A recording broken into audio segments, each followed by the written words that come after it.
Hey folks! Today's video is going to be your monthly anti-haul. It is that time of the month. Is it that time of the month yet? Is it? I have to check my calendar. Hi, hello everyone. Today we're going to talk about some products that I don't need and I'm not going to buy, and why I don't need them and why I'm not going to buy them. If you are new here, hi, my name is Abby. I've been doing anti-hauls for about 3 years now, and they are a series of videos originally popularized by Kimberly Clark here on YouTube. Kimberly is a drag queen, activist, content creator, performer, quadruple threat. So Kimberly started this series a long time ago, and a bunch of people started doing them, and I really took a liking to them. So we're gonna do that today. So I have archived some things across multiple Instagram accounts, and I have found a handful of things that just make me feel a little bit off. First of all, if you would like to see me redesign this palette, I will have a link to my previous photoshopping palettes video in a card. But the first palette we're going to talk about, the first release we're going to talk about, is the new Norvina 5 palette. Now, if you watched that video, you would kind of know where this is going already. This is already the Norvina, the original Norvina ABH palette that came out like 4 years ago. Like, this is just a bigger version of that in a formula that's like less predictable and like not as good from what I have heard. First of all, if you own that original Norvina palette, which I do, don't buy this.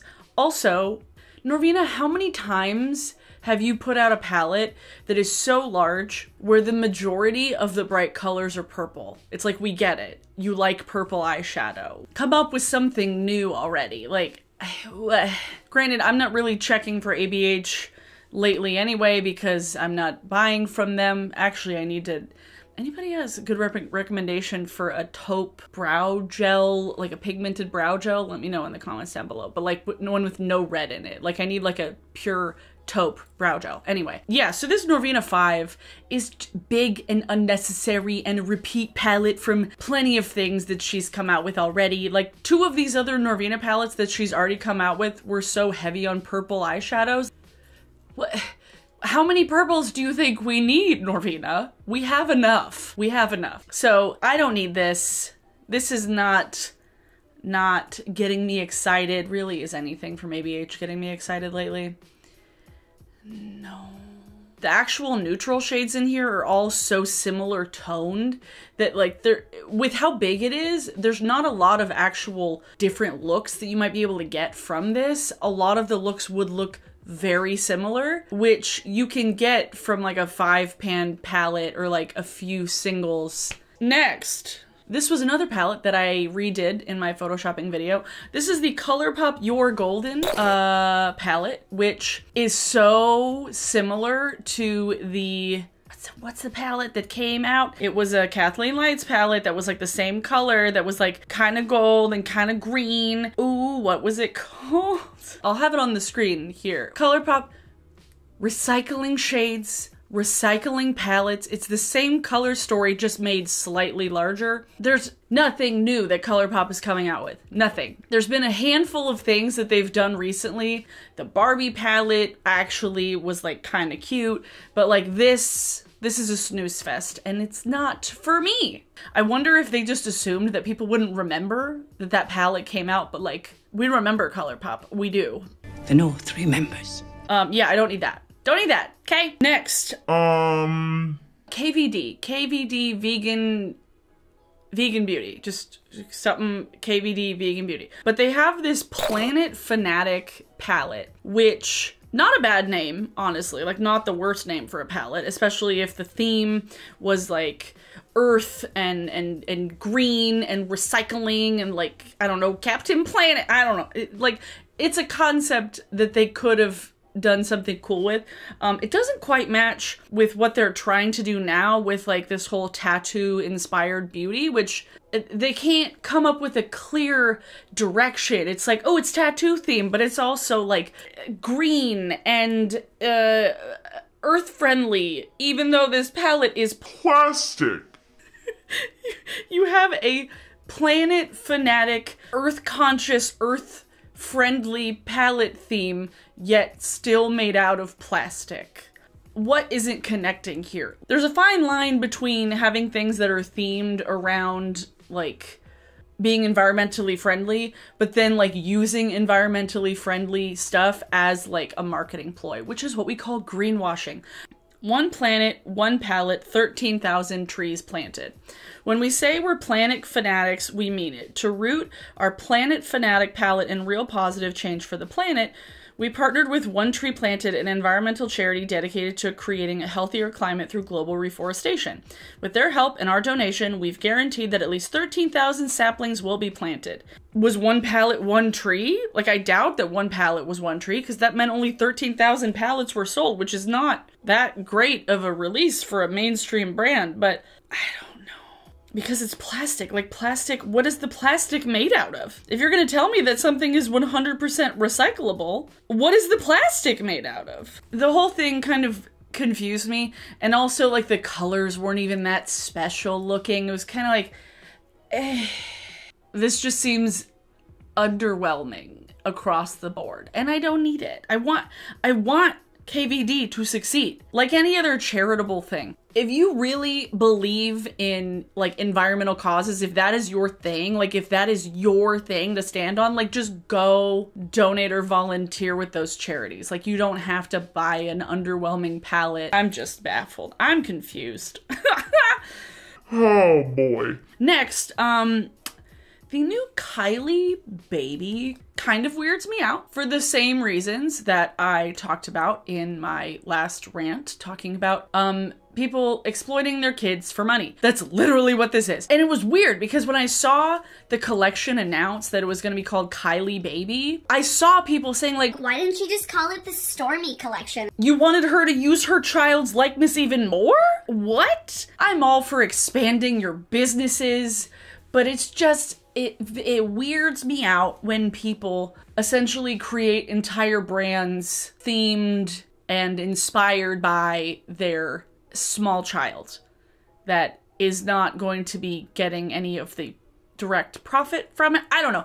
It's weird. It's weird. I mean, it's not as weird as, like, the Ingham family that made, like, lifelike silicone versions of their own baby and sold it to their fans. Remember that? Remember that happening? Oh, God, I blocked it from my brain. That's a side tangent. But I'm not the target audience for this, obviously, because I do not have children, and I do not plan on having children. Even if I had a kid, like, why would I trust Kylie Jenner with things to put on my vulnerable baby? Yeah, that, confused me. Oh God, we're still on the greenwashing. Hello! Oh man, oh God. If we thought the KVD Planet Fanatic palette was dorky enough, Makeup Revolution, which already has, like, 2 side brands, like I Heart Revolution and, like, Revolution Pro. Like, there's literally, like, Makeup Revolution, I Heart Revolution, Revolution Pro.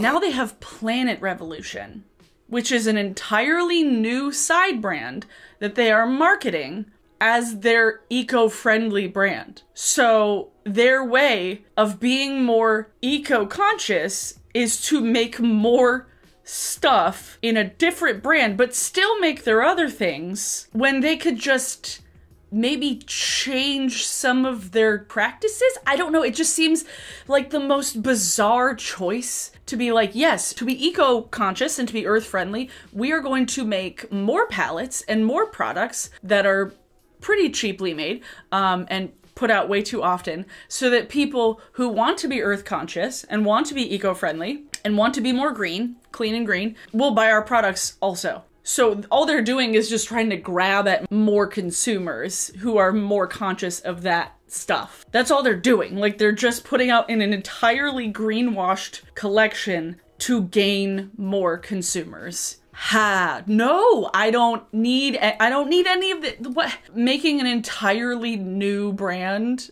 under the umbrella of Revolution so that you can also grab at the market share of eco-friendly consumers is so weird. What an interesting choice, Revolution. What an interesting choice. Yeah, so I don't need that. I don't need that. I don't need that. Don't need that. Don't need that. Like, it's never a bad thing to, like, care about the earth more. Like, it's never a bad thing. Don't get it twisted. It's not bad. It's ironic. It's ironic. Back to Colourpop. Can I tell you, I have had neon eyeshadows over the years. Technically, neon eyeshadows in the US cannot technically be listed as eyeshadows. They have to be listed as pressed pigments because of FDA. Because technically, some of the pigments in neon eyeshadows are not eye safe because of staining. I got an eyeshadow palette from the UK once. A friend sent it to me because the regulations in the UK are different and they can have those same pigments listed as eyeshadows. It was a sleek palette that was full acid. It was the acid palette. I loved that palette. It was so bright. It was so fucking neon. It was so bright. So I know neon eyeshadows. I've had some eyeshadows over the years that I would specify as like more neon, like neon hot orange, neon pink. Like I could grab some right now if I wanted to go through the thing. I've seen neon shades. Colourpop came out with 3 neon palettes, right? The packaging is neon. I will say, even though it's plastic, I love the like early 2000s, like translucent, bright color packaging. Like, oh, that's it's such an aesthetic that I'm digging right now. It's like, yes, give me early 2000s Apple desktop vibes. I like the color. It looks like those like shiny blow up chairs that are like pink and see-through that you would have in your bedroom as a child listening to the Backstreet Boys. I like that new millennium kind of design. I can appreciate that. But neon packaging does not make a neon palette, because Colourpop came out with 3 neon palettes. One was a kind of like acidy, yellowy green, a hot pink, and then a hot coral. There's 1 neon eyeshadow in it, and 4 neutrals. So it's neutral, light neutral shimmer, neon, darker neutral shimmer, darker neutral matte-ish. Why give us the bare minimum? We know you can do better. Like, you have the resources. They have the resources. It was just a lazy attempt at a neon palette when so many other brands, smaller brands, indie brands have put out fire neon palettes. So good. Like, Colourpop, you can do it. And when I saw the swatches, first of all, the neutrals all looked kind of similar across the 3 palettes. Like, there wasn't a lot of differentiation. It was just like, if you wanted to have all 3 of them, you would get so much repeat tones out of the neutrals that it didn't make sense to buy all 3 of them if somebody wanted all 3 of those neon shades. But that also assumed that the neon shades were actually like super bright and neon. Now, I don't know if these swatches online that I'm seeing are exactly true to real life, because swatches can be washed out depending on the lighting. I totally get that. Especially on the Ulta website, like Ulta washes out colors so bad in their product photography. So I don't know if these swatches are like exactly true to life, but these are not neon.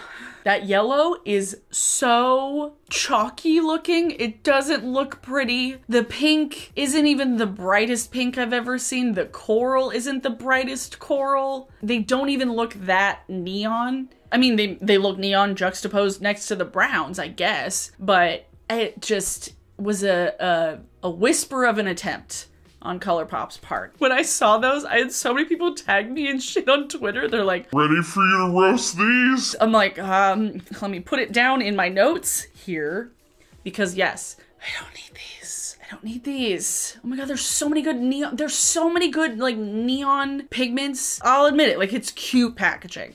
But I realize that that's my nostalgia talking. Like, we didn't have any of those Apple computers, but like, I saw them on the commercials. I saw it in Zoolander. They're in the computer? Apparently Apple's doing more of that now. The only Mac I have is like a 2011 MacBook Pro. Is it 2011, 2012? I think it's 2012. I have a 9-year-old laptop that I only used for monitoring my video. Ooh, there was something I just saw today. Besame is one of those companies that I have talked about in the past, saying that their collabs usually are the most authentic to the source material, to the IP. I can vibe with Besame's aesthetic and Besame's products. They're not always like a thing that I need or buy because I really don't have much of their stuff, but like I can appreciate it and I can respect the effort and the time that goes into making those products because so many brands just phone it in. It's like I respect the creativity that Besame puts into their stuff. But it's not worth $125 for a metal enameled compact and matching lipstick. Again, it's another fucking Disney product. So they only made 500 units of each set. How many sets are there? Are they all the princesses? Oh, okay. So they're doing each one for a different princess. Interesting. I thought it was just the one. The Ultimate Princess Celebration that includes all your favorite characters in a series of 12 pieces. Each set includes a refillable metal enameled compact and matching lipstick, $125, only 500 units of each set. Yeah, okay, so it is $125 for the compact and a lipstick. So I was like, is it this bad? Because if it's all of them, that's actually a pretty good deal. Like if it's 12 powder things plus lipsticks, like that's not that bad. I don't know if there's even a powder. It just says refillable metal enameled compact. So I don't know if there's a powder in there, but Belle, Mulan, Ariel, Aurora, Jasmine, Cinderella, Merida, Tiana, Pocahontas, Rapunzel, Moana, and Snow White. Yeah, okay. I mean, it's definitely for like Disney collectors. So like Disney adults might be interested in this, but like $125 for a compact and a lipstick? Like, is it worth it? Is it worth it? Not for me, obviously. Like, I'm not a stan of Disney stuff. $125. Like, I could understand like maybe 60. Like, I still wouldn't buy it, but 60 at least feels like a reasonable, like, collector edition type price of a thing. But $125, you can get a whole Natasha Denona eyeshadow palette for that. $125? That's ridiculous. That's ridiculous. I know licensing is expensive. Like, I've tried to buy Halloween costumes for Josh before, and most of the things he wants to dress up are for licensed characters, so like, I know how expensive licensing can get, but not $125 worth for a compact? No. No, ma'am. No, ma'am. Okay, last but not least, I have thoughts about the new line from Hyram. My sister has watched his videos before, so it was like, we would watch a couple of them here and there, but I'm not subscribed to him, and I don't like follow him elsewhere. So I don't know a lot about Hyram, but I do know what I've seen as a response to his line, which is called Selfless by Hyram, and I guess it's a collaboration with the Inky List. I'm not exactly sure like what kind of business partnership it is, but this I think is another example of greenwashing, and he immediately got into the clean at Sephora section. I realized when I was editing this that I did not articulate my point that well at all. It must have just been the fact that I was recording super late at night, but the tagline is sparking social change one product at a time, and that feels very manipulative and weird to me. It's taking the attention away from the product itself in favor of showing how buying the product will make you a good person, quote, which incites an empathetic response completely. I have talked about manipulative marketing videos before using empathy to sell products, but this launch video juxtaposed footage of lab coats and nature with visuals of children in, quote, third world countries, and it definitely felt exploitative and gross. A lot of white savior tones going on there. Rather than selling people on the products and the quality and the ingredients first, you're selling people on whether or not they can feel like they've, quote, made a difference, which is a weird route to take. Like I said before, I don't know a lot about Hyram, so I don't know if this fits in his like regular kind of personal branding. I don't know a lot about him, but overall the brand messaging so far is heavily relying on pathos without nearly enough ethos or logos. So a lot of just playing to emotion and not a lot of like, this is what the things will do for you, and you know, it's a weird way of selling things. So back to the video. Will I be buying anything from the Selfless by Hyram collection? No, but I have my skincare figured out, worked out, so I don't really need anything. I'm not gonna get any of this. I'm not. Mainly because it's like, I know what my skin likes. I know what I use. I don't change it up much. So I don't watch a ton of skincare YouTube for that reason, because it's like I don't like being tempted to try new things, because I know sometimes if I try too many new things, my skin will just freak out because it's so damn fickle and sensitive. So I don't watch a lot of skincare YouTube for that reason. Those are my thoughts about that. So that was everything I wanted to talk about in today's anti-haul. Let me know in the comments down below what products you are anti-hauling this month, and let me know what your thoughts are on these products that I have talked about today. Check out my previous anti-hauls. I have a playlist down below with all like 40 of these. I think, are we at 41? Are we at 41 now? Oh my god. Oh my god. For today's song of the day is... ah, shit. Today's song of the day is Torn by Natalie Imbruglia, because 90s, am I right? Josh and I were playing a impromptu 90s music trivia game last night. He just started playing music on his phone, and like I had to guess what the band and the song was called. I think I did pretty good. Like I had kind of blocked some other bands out of my brain, and I was like, wait, Fastball was a band? Like Everclear? Vertical Horizon? Like there were a bunch of bands that I had totally forgotten about. But Natalie Imbruglia was one of my faves from when I was a kid. I had this CD. I had it on CD. I remember the cover very vividly, and Torn is a damn good song, and it holds up all 25 years. Oh my god. Yeah, we ended up listening to like top hits of 1996, and I knew way too many of them. So yeah, Torn by Natalie Imbruglia is your song of the day. And if you haven't heard it before, you're welcome. And if you have, you're welcome. I don't know why I'm so hyped, because it's getting a little toasty in here. Thanks for watching, everyone. I hope you are having a good day. I hope you are having a good week. Take care of yourself. It is Friday. Thank God. Ladies and gentlemen, the weekend. If you are new here and would like to see more of me, please subscribe and then hit the bell notification to get notified when I upload new videos. If you want to check my other social medias, my Instagram, my Twitter, and my Twitch, all those will be linked down below. If you happen to be watching this on a Saturday, I will be streaming on Twitch later tonight. I'm gonna go because it is after midnight and I need to go to Bed. Thanks for watching, everyone. I hope you enjoyed this video, and I will see you all in my next one. Bye-bye!